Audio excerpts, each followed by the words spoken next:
जय सिया राम। राम जी की जय, हनुमान जी की जय।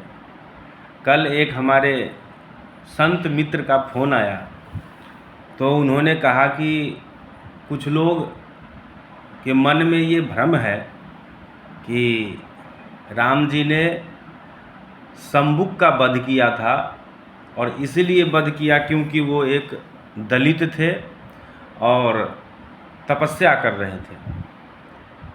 तो इसके विषय में एक संत भगवान से मैंने एक प्रसाद के रूप में श्रवण किया था और बड़ा बढ़िया उन्होंने उल्लेख किया कि आखिर राम जी ने शंबुक को क्यों मारा। तो बात उस समय की है, ये वाल्मीकि रामायण में कथा आती है। वैसे रामचरितमानस में इसका कोई उल्लेख नहीं है, लेकिन वाल्मीकि रामायण में ये कथा है कि जब राम जी का राज्य था उस समय एक युवा जो कि एक ब्राह्मण का पुत्र था, कम आयु में उसकी मृत्यु हो जाती है। तो जबकि राम राज्य का ऐसा नियम था कि सब कुछ अनुकूल, जैसे वृद्धावस्था में सबकी मृत्यु होती थी, राम राज्य में सब लोग सुखी थे, सब कुछ सुहाना था, कहीं कोई दिक्कत नहीं थी। लेकिन एकदम से एक ऐसा माहौल बना कि एक ब्राह्मण का पुत्र मर गया। तो दरबार में ये फरियाद लेकर के ब्राह्मण आया कि सरकार, राम राज्य में तो ऐसा नहीं होता है, तो पता करना चाहिए कि आखिर ऐसा क्यों हुआ। तो पता लगाने के बाद पता चला कि एक व्यक्ति तपस्या कर रहा है और तपस्या कर रहा है इसीलिए कि वो चाहता है कि बिना मरे हुए सशरीर जिंदे ही वो स्वर्ग चला जाए। जब वहाँ पर राम जी गए, जितने भी मंत्रिमंडल थे सब गए, तो देखे कि सर नीचे करके पैर ऊपर करके एक व्यक्ति तपस्या कर रहा है और पूछने पे पता चला कि इनको सीधे स्वर्ग जाना है। तो पहले राम जी के द्वारा मना किया गया। क्यों? तो ये एक विधि का विधान है कि अगर आपको स्वर्ग जाना है तो उससे पहले आपको इस शरीर का त्याग करना पड़ेगा।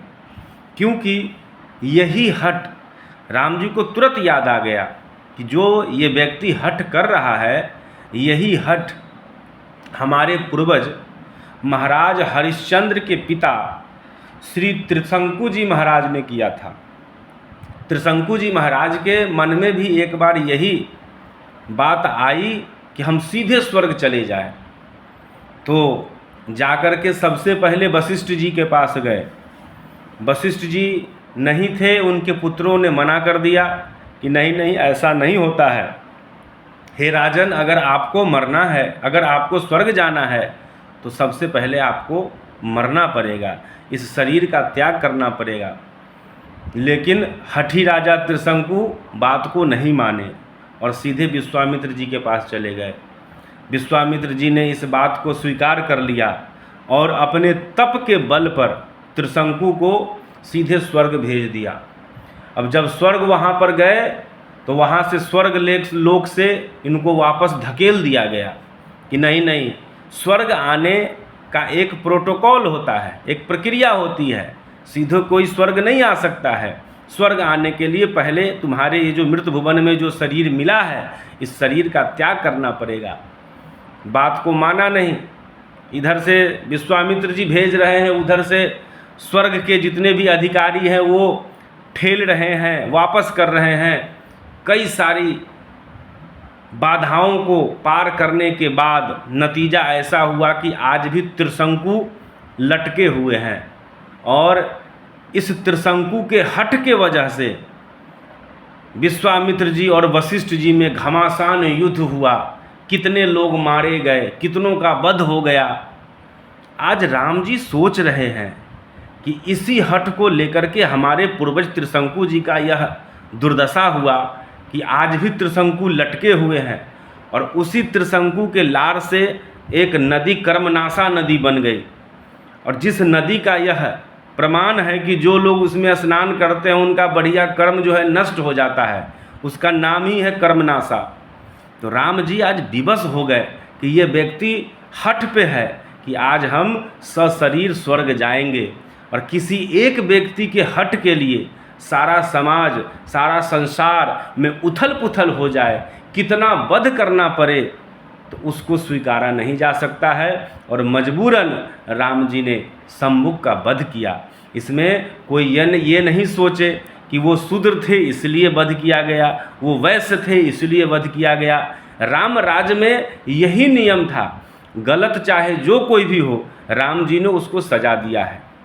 अगर रामचरितमानस की बात माने तो रावण स्वयं ब्राह्मण था, ब्रह्मा जी के पुत्र पुलस्त, पुलस्त के पुत्र विसर्वा, विसर्वा का पुत्र रावण। लेकिन एक ब्राह्मण का पुत्र होने के बाद भी उसकी प्रवृत्ति अगर राक्षस की थी तो राम जी ने उसका वध कर दिया। और उन्हीं के भाई विभीषण जी थे, उनकी प्रवृत्ति संत की थी, तो उनको अखंड राज्य बना दिया, अखंड राजा बना दिया। तो इसलिए राम जी के नज़र में न कोई विशेष है, न कोई गरीब है, न कोई अमीर है, वो सबके लिए हैं, सबके लिए बराबर भाव रखते हैं। यहाँ तक कि जब वन यात्रा हुआ तो राम जी सबरी मैया के आश्रम में जाते हैं। राम जी केवट से मदद मांगते हैं, मांगी नाव न केवट आना, कही तुम्हार मरम मैं जाना। जिस ठाकुर जी के मरम को अच्छे अच्छे यति नहीं जानते हैं, जोगी नहीं जानते हैं, तपस्वी नहीं जानते हैं, आज ये सीधा साधा भगत केवट कह रहा है, कही तुम्हार मरम मैं जाना। इसलिए राम जी ने शंभुक का वध किया तो राम जी को लगा कि अभी हमें इसका वध करना चाहिए। जब जब राम जी को लगा, जब जब होई धर्म के हानि, जहाँ पर धर्म विचलित होने लगता है तो राम जी को शस्त्र उठाना पड़ता है। इसीलिए कोई व्यक्ति ये मन में न पाले कि राम जी ने किसी दलित का वध किया था, शंभुक का वध किया था। शंभुक जिस नियम से जाना चाह रहा था वो धर्म विरुद्ध नियम था, इसीलिए मजबूरन उनका वध करना पड़ा। और ये सारा संसार ठाकुर जी के हैं और ठाकुर जी सबके हैं। हम राम जी के, राम जी हमारे हैं। राम जी की जय, हनुमान जी की जय।